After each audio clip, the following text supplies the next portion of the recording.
to meditate is to act in your best interest, because it not only gives you the opportunity to bear witness to reality, to see things as they are, and to slow down and to recognize the truth, but it also gives you an opportunity to choose to be awake, to choose to fulfill on the possibility that life is. And that's a challenge.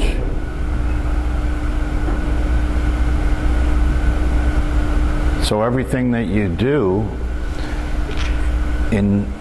that's consistent with that, whether it be meditation, whether it be working on yourself psychologically, whether it be changing your behavior as far as your diet or exercise, working on your relationships, learning, taking time to watch videos or read books that are designed to enlarge your understanding of reality.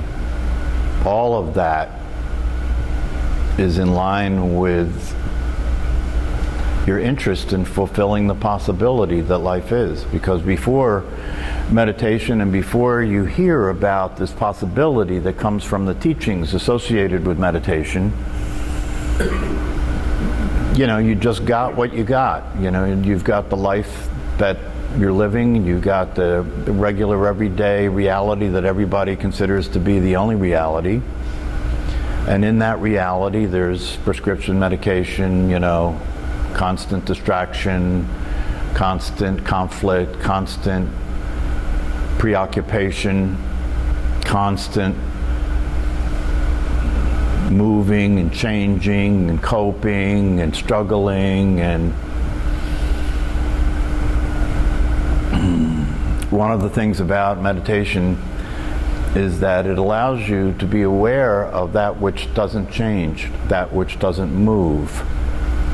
In fact, you couldn't perceive that which is changing. See if you can recognize this. You could not perceive that which is changing if you were changing at the same rate that is changing.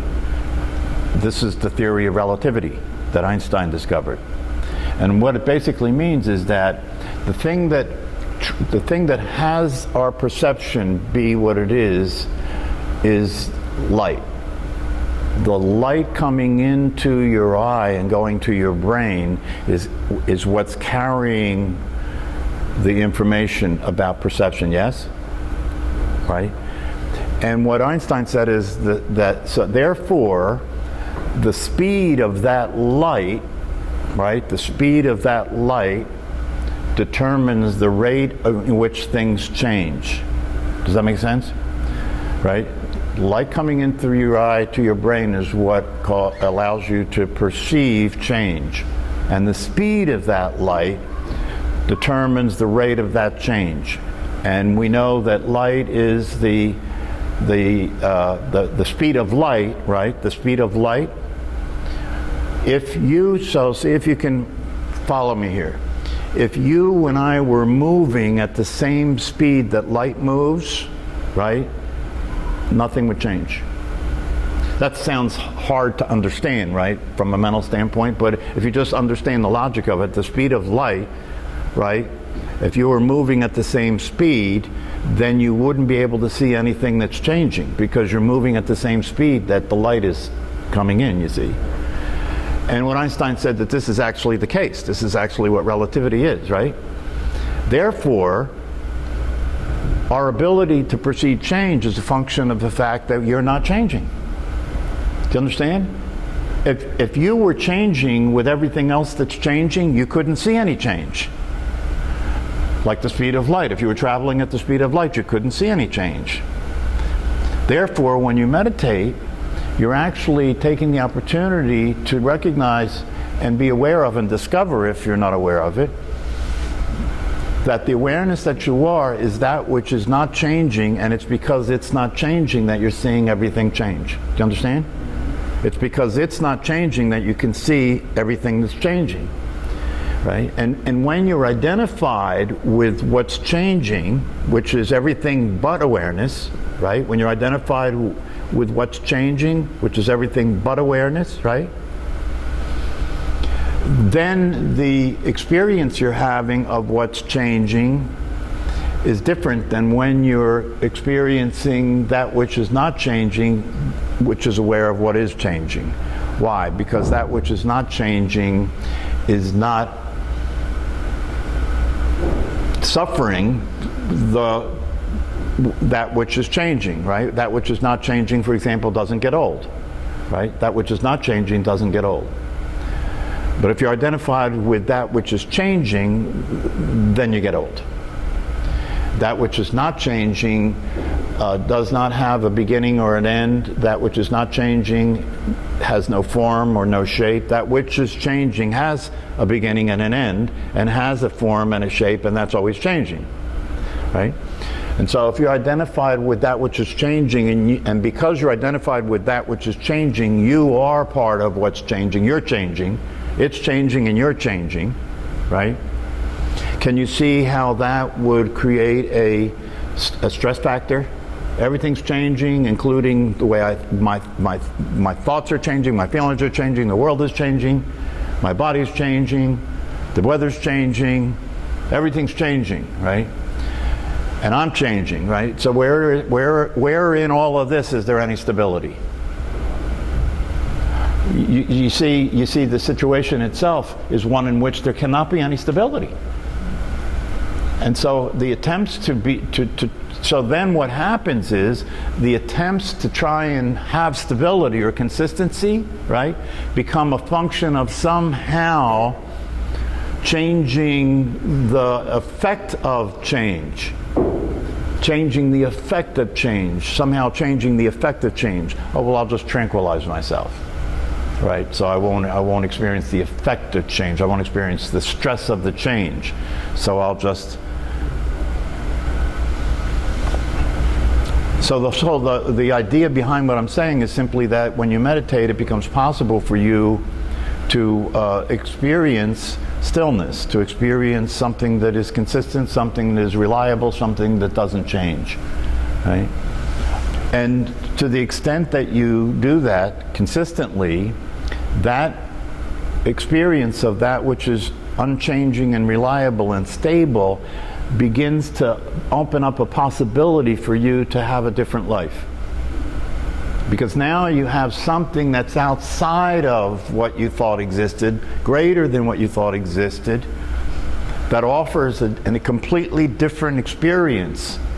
Qualitatively, it offers you a completely different experience. It offers you freedom. It offers you freedom from the limitations, freedom from the way it is to just be that which is changing and part of that which is changing, and experience all of the instability and unreliability of that, and the futility of attempting to try and control anything in that reality.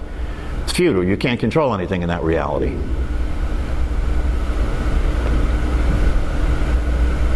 So with this experience of awareness, that which is still, that which doesn't move, that which offers us a different possibility, the question then becomes the you that is still there, right? When I mean by I say the you that's still there, the you that is the body that you're experiencing yourself in, your transportation in the world, your body, right?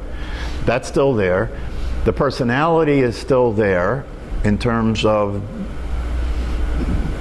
the thoughts that you have, the feelings that you have, the behaviors that you have, the patterns that you have, the moods that you have. That's all still there. That's still playing, right? But now you become aware of this other possibility that's associated with the practice of meditation. And so what tends to happen for people is they say, okay, and this is consistent with the way things are taught about these things. They begin to look into the possibility, and then they hear teachers say, well, you're not really the body, and you're not really the personality. That's not really true. That's just stuff that's made up. That's not really you. What you really are is the awareness. And then when people hear that, they decide, okay, so what I want to do is I don't want to be the body, I don't want to be the personality anymore, I just want to be the awareness. If I can just be the awareness, then I'll be free, then I'll have what that has to offer me in terms of the peace and the quality and the consistency and the reliability. That's the beginning of the seeking process, right? The problem with that is that that particular approach will fail. Because it's a very simple thing if you just consider it, right?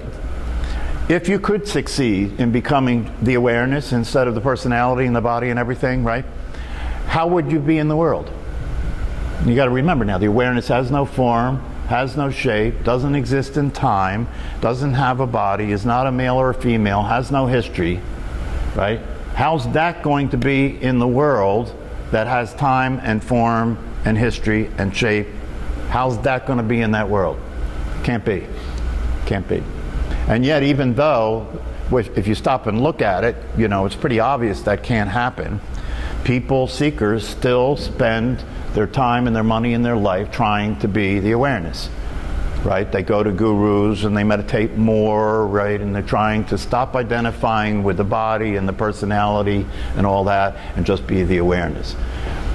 You can even go to a cave, or you can go to an ashram, or you could leave the ordinary world that everybody else is functioning in and just meditate constantly, daily, close yourself off. And you could succeed if you did that in entering into a transcended state in which you would not experience yourself to be a body. Ramana Maharshi did this. Right? Other people have done this, right? Where they're in this spiritual experience. They're no longer part, you know, they're no longer aware of us at all. They're in this experience that's spiritual, right? So you can do that. But if you do that, you can't be in the world. You can't be in the world. You can't do that and be in the world. Soon as you go to be in the world, then the brain that's in your head and the mind that you have will start to kick in again, and you'll start to be the personality. There's no other way. It can't be any other way. So then what does all this add up to? Well, it adds up to that the real application of awareness, right, the most useful application of awareness is to recognize that the awareness that you are is non-dual. The awareness that you are is also the personality, is also the body. This is what was talked about in terms of oneness, right? Non-duality means there isn't two things, there's just one thing. And if there's just one thing, it means that everything is the awareness. And so if you recognize that, then you come to the understanding that all that was going on, it wasn't that you were being something that didn't exist. It wasn't that you were being something that wasn't real. It was simply that you were in the illusion that that's all there was. You were in the illusion, in the appearance. You were living with an appearance that you considered to be all there was, to be the truth. That you just were a body, that you just were a personality, and that the world and time was reality. That's all there was. That was the whole world. That was the whole reality. But all along, right, if you really fulfill on the understanding and the realization, all along, that's just still awareness. There's no difference. With that understanding, now you can move the possibility forward, right? With that understanding now, because the awareness is now different from the way the person is, right? The awareness doesn't have time, the person's in time. The awareness doesn't have form, the person's in form. The awareness doesn't have mental states and emotional states. It doesn't have a personal history, right? The person does. But they're the same thing now. They're the same thing now. But now with the discovery that they're the same thing and an interest in experiencing the freedom that the awareness has, what do we want to have happen now? Well, the natural thing that would happen now is that the awareness infiltrates the personality. Because the personality formed what it is when it didn't know that there was anything but it. And because it didn't know that there was anything but it came into the world and experienced being separate from everything, right? Came into the world and experienced being threatened by everything. And so its programming developed in that limited reality. But now that limited reality is known not to be reality. And because that's the case, that which is reality now can start to infiltrate and populate and change, bring about a change in the personality to make it more consistent with the truth, make it more consistent with awareness itself. Does this make sense? And the way that happens, right? So how would that happen, right? Well, how that happens is the awareness, you start to be mindful, you start to pay attention and orient yourself from the freedom of the witness that awareness is, seeing the personality play now. Right? Now you're not being it, you're seeing it, right? And because you're seeing it, you can see when the way it's reacting to the world and the way it's behaving is not functional, is not realistic, is reactive. You can see it now where you didn't see it before. Because you're mindful, you're awake, you're aware, you can see it now, right? And because you see it now, you stop identifying with it, you stop being it, you stop acting as it, and as you do that, that programming changes, right?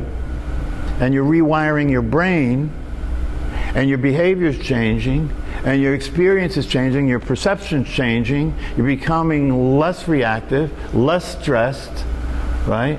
Less angry, less in need of doing anything to comfort yourself, right? Because you can see that which is causing your discomfort is simply a misunderstanding, a misperception of what's going on, right? So you're not in that anymore. You can let that play, and you're not identifying with it, you're not engaging with it, you're not behaving consistent with it.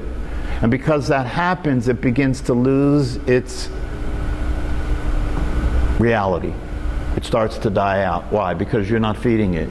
You're not identifying with it. You're not giving it energy anymore. And so the program will play, but its need to have energy to exist starts to deplete, and it starts to wind down. And so you start to notice that you're less reactive, you're less stressed, you're less in conflict with anybody. You're less upset about anything. Now you're moving in the direction of being the way awareness is. And that process may involve your taking the initiative to actively look at this program and understand how it got developed, right? By paying attention to what's triggering you now and following it back and seeing how the program got put together and got developed to accelerate the process of this program changing. So you can look at yourself getting upset at something that happened now, and then because you understand that this is a program and it got put together and got developed over time, and it originated when you were very young, that's where it all started, right? Because when you were very young, you were dependent on the world, you were dependent on your parents. We know, it's research tells us that if nobody gave you attachment, if nobody touched you when you were a baby, if nobody gave you attention, if nobody touched you, you would die. This is a fact. You would die, right? So that's how dependent the infant is coming into the world, right? And so in the very beginning, right, there's this identification that takes place with the physical body and with the world in time, right, and starts to develop in such a way that the experiences that are being had by this baby start to formulate a way of existing in the world that's based on being afraid and based on trying to survive as this little body, right, totally dependent on other people for its survival, right? And so this is how the program begins. And if you start to pay attention from a mindful perspective of what's triggering you now, right, you can actually, if you look at it, if you pay attention to the feelings in your body, you can actually start to see memories that go back, where the same feeling you had, the same thoughts you're having right now are consistent with things that happened long, long time ago. And if you see that all the way back there, And you let these emotions that have been suppressed and stored in the body all these years up until now, right? Because as a child, you couldn't express these emotions. See, as a child, you have this conflict, right? You can't maintain your attachment to the caregivers around you unless you give up your authenticity. In other words, you have to go along with the way they want you to be in order for them to stay connected with you and stay attached to you. And so that's the most important thing for you to survive, right? And so what you do very early on in life is you learn to keep your mouth shut. You learn not to cry. You learn not to be a pain in the ass, right? And so all these feelings that you have get stuffed down, right? Depressed. That's what depression is, right? Depressed down. Get stuffed down in the body. You don't feel these things anymore, right? And when you do this work that I'm talking about, you're actively and intentionally using what's happening now to follow it back, right? And to see and understand how it started, to let those emotions up and out, right? And by doing that, you're accelerating the undoing of the programming. And you're rewiring your brain, right? So this is not just so you could just be awake and aware and watch it run and let it play down because you're not identified with it, right? You could do that. That'll take some time. Or you can become actively involved with it and actively look to see how it got all put together and wired, and actively bring it up, actively want it to come up, actively allow it to get released so you can be free sooner and be consistent with the way awareness is. Does this make sense? That's where psychology and spirituality come together, integrate, right? Integrate. That's what I've been talking about recently when I talk about the shadow work, right? The shadow work is actively looking and trying to understand what's going on when I'm upset. Looking and actively trying to understand what it is that I can't see, what am I blind about how I am. And by revealing that and seeing that, I can begin to undo all this programming and get freer. And then when you get freer, you feel more peace, you're more flexible, you see things more realistically. And so in the end, what happens if you process the work and if you bring all this into play, in the end you have the best of both worlds. You're in a body, you're living in time, right? But you're also not in a body and not living in time. Both things are happening at the same time. And you can enjoy being in a body and enjoy being in time, right? Because you now know it's just an appearance. It's just an appearance. It only appears that way because you're not traveling at the speed of light. If you started to travel at the speed of light, that would all stop. It wouldn't exist. So it's just an appearance. Literally just an appearance. That's what Einstein is basically saying in the theory of relativity, that reality is an appearance. Is it not true? That's what he was saying. Reality is most people don't even grok that, right? Because it's so counterintuitive. It's so inconsistent with the way we normally think and see things that you just say, yes, I got it. Theory of relativity. Very interesting. But the reality of it is, and the reason it was such a big deal was because he was saying reality is an appearance. And then once he said reality is an appearance, and we got into quantum mechanics, right? This whole other science opened up, right? That makes no sense according to the typical cause and effect world that scientists used to think was reality. So I say all this to say meditation can be the beginning of a very powerful, transformative, life-changing process for you. But what has to happen in order for that to happen is you have to make a commitment, because all that already exists in terms of the programming and the brain, the way your brain's programmed and the way your mind works, all that is already happening and in existence is connected to the rest of the world, right? So it's not just your individual state of mind, it's the collective state of mind. Right? It's not just your individual state of mind, it's the collective state of mind. And so in order to break free from that, right, it's just like when a rocket takes off, right, in order to break free from the atmosphere, it has to have a tremendous amount of thrust in the beginning, right? But as it gets further up out of the atmosphere and there's less gravity pulling it down, it starts to get freer and freer and freer until it gets to the point where it doesn't take anything to move. A little tap will make it move very fast because there's no resistance.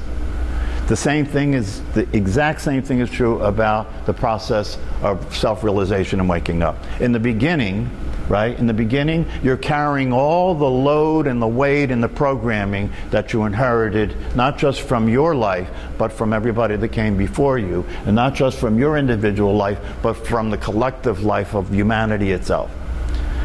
And so to break free from that, you have to make a very concerted effort in the beginning. And that's why I have said here, if you really want what's possible, you have to wake up in the morning with that being something that you're focused on. And you have to stay related to it all the time. That's the thrust necessary to push you out of the influences of your past and the influences of the world around you and all the other things that are affecting you. But it is possible. And when you meditate, you can have an experience of transcendence. In other words, you can experience the possibility of the freedom. In other words, you can, while you're sitting still in meditation, leave the experience of being identified as a personality and a body and all that. You can leave that temporarily, right? So that's a way for you to kind of get a break. And it's also a way for you to verify what's possible. And so that gives you something that you can use now to kind of limit the pressure of not being able to slow down and stop and rest and experience some peace. And then if you do that consistently, that will help you to be able to do the active work necessary to unravel your brain and rewire your brain and change the way you are in the world. But that's a big challenge, right? That's a big challenge. And if you're going to be honest about it, right? If you're going to be honest about it, you're going to have to admit to yourself that you're up against great odds. When you leave this room, for example, I guarantee you, no matter how much you experience the stillness of awareness itself here, when you go out there and you're back in the traffic, right? The traffic will connect to your brain, right? Connect to your brain, and you'll start being part of that again. That's what will happen. So even if you can go out there and just see that happened, you're starting to move.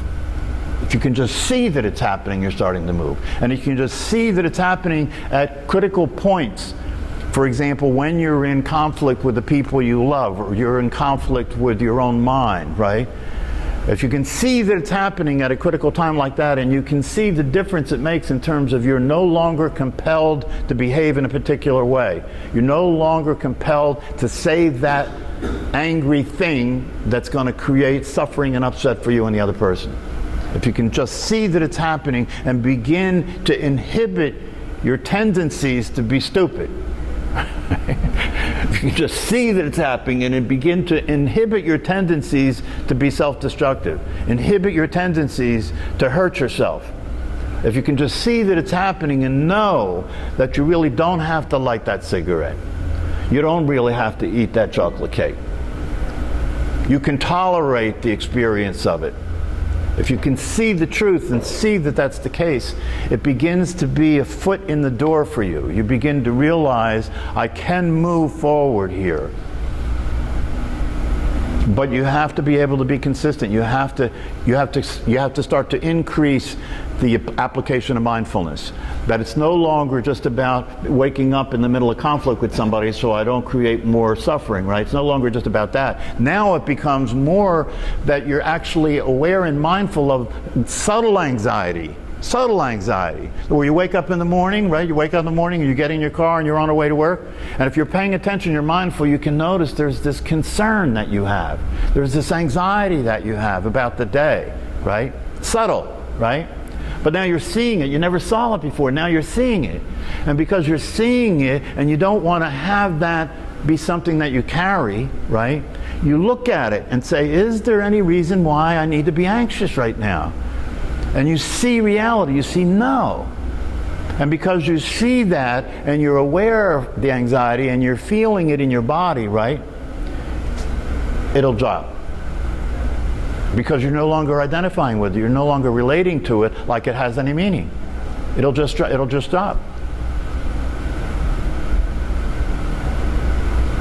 So this can all be what goes on by beginning to understand the value and the power of meditation, and the implications of understanding the teachings behind meditation and the possibility that it exists. So it really becomes a matter of, are you willing, if you see the possibility that meditation provides for you to see, that there is a stillness, there is something that's not moving here, there's something that's not affected by what is moving here. If you can see the possibility, and if you can understand what this implies, that if you can understand that this is a possibility for having a different life, a life that is free, a life that has peace, a life that is what the spiritual teachers point to and talk about.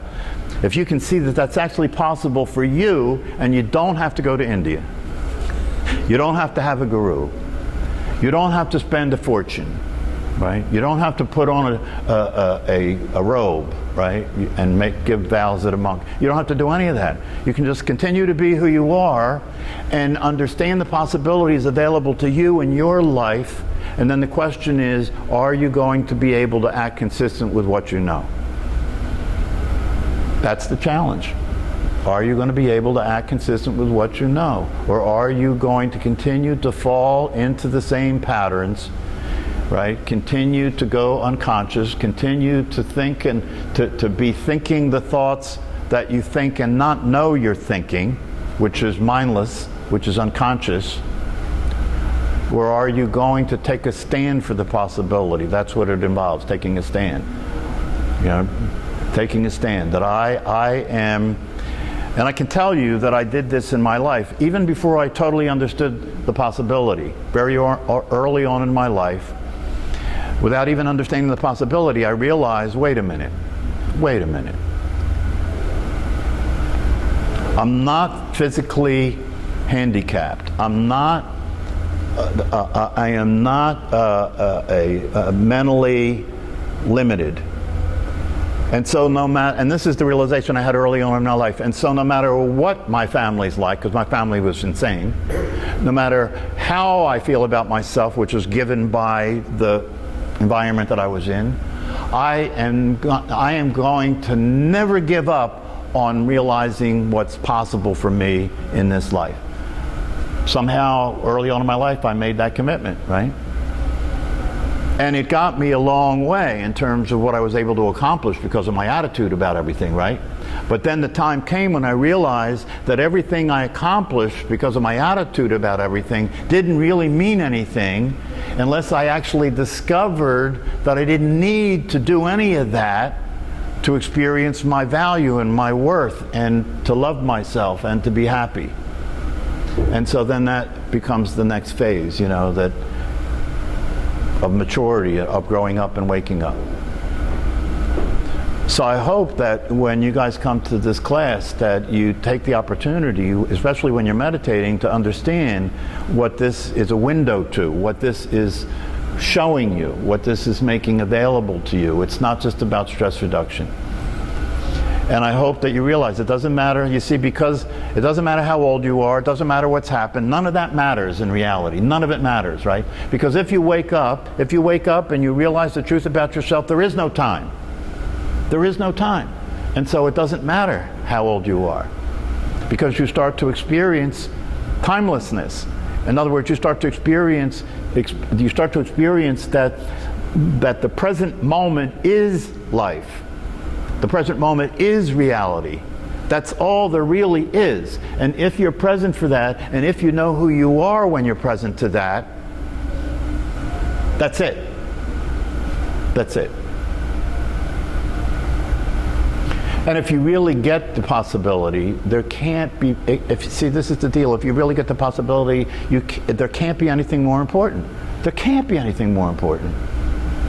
Really, I mean, if you hear what I'm saying, if the possibility exists for you to have peace and be free and live outside of all of the things in the world that cause suffering for human beings, if that's a real possibility for you to have that freedom and for you to experience being happy and fulfilled and effective and free from fear, free from death itself, if that's actually possible, if you can let that in, if that's actually possible, and you let that in, then there can't be anything more important than that. Do you understand? There can't be. That's why the people do what they do. That's why people give all their money away to the guru. Because they do see it.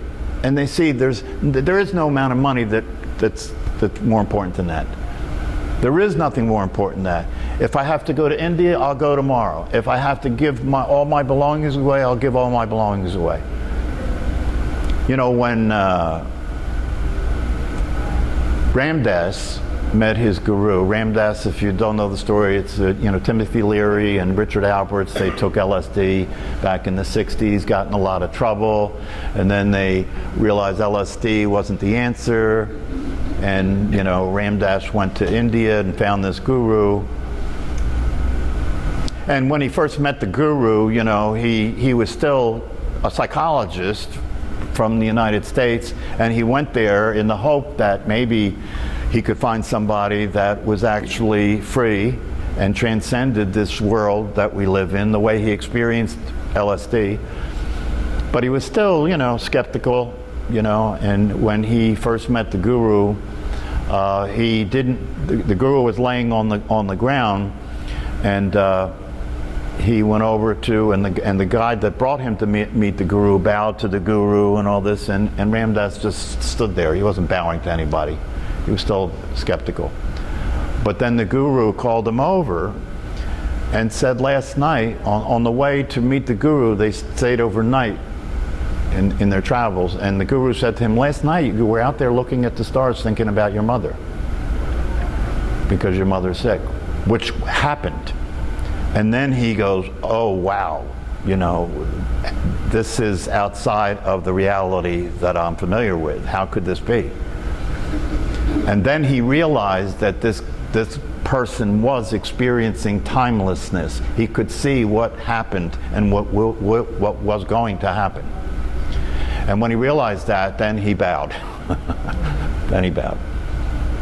And one of the things, and Ramdas's father was very wealthy, right? And one of the things the guru said to him is, you have to give that money away. And he did. You see, because when you see the reality of what's possible, it doesn't matter anymore. And what the guru was saying to him when he said to do that is, he said, prove that you see it. Prove that you're more committed to this than anything else, including all the money that you have. And if you do prove that, then you will be, by proving that, committed to the possibility. And he did prove it, and he was committed to the possibility, and he never stopped being committed to the possibility, and now he's in his mid-80s. I think about 20 years ago he had a stroke, which left him in a wheelchair for the rest of his life. And there's a movie called Fierce Grace, if you want to see it, about how that impacted him, how he thought he was awake and aware, and when he had the stroke he realized he had a lot of work to do yet.